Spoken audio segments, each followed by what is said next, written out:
Hey kids, welcome to Ideal Moral Magic. This is the story of a Rohan who learns that why it is important to stay safe and help others. Let's see how his smart thinking keeps him and his sister out of the trouble. So let's get started. Rohan lived in the bustling city with his parents and his little sister, Trisha. Mostly, he was a responsible boy. But on one Saturday morning, Rohan and his best friend Peter went to the park near their house to play cricket. The park was full of children running, playing, and laughing. While playing, they noticed a man standing near the ice cream cart.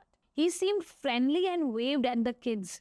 Hey children, he asked with a warm smile. Would you like to have some free ice creams? Rohan's eyes lit up, as ice cream was his favorite treat. But Peter felt uneasy. Rohan, we don't know this man. And Peter asked, why is he giving us a free ice cream? Just then, Rohan remembered what his teacher had told the class during a safety lessons. Never accept gifts or food from the strangers, even if they seem kind.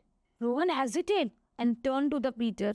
Yes, you are right. Now we should leave. The next day at the school, Rohan and Peter shared their experience during the morning assembly. Their teacher praised them and for being cautious and suggested they make posters to spread awareness about staying safe from the strangers. Rohan, Peter, and their classmates worked together, creating colorful posters with the messages like, Don't talk to the strangers and stay safe, stay smart. They displayed the posters all around the school.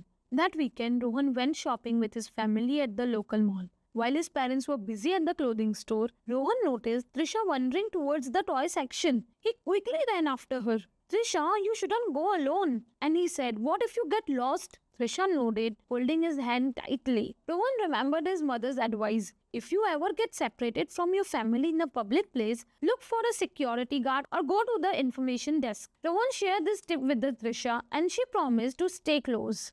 Their parents appreciated Rohan's alertness and reminded both children of the importance of staying safe. Through these experiences, Rohan learned that staying safe wasn't just about following rules. It was about being aware and caring for others. He felt proud to be a role model for his friends and their families, always remembering that safety comes first. Dear children, Rohan showed us that saying no to the strangers and paying attention to our surroundings keeps us safe.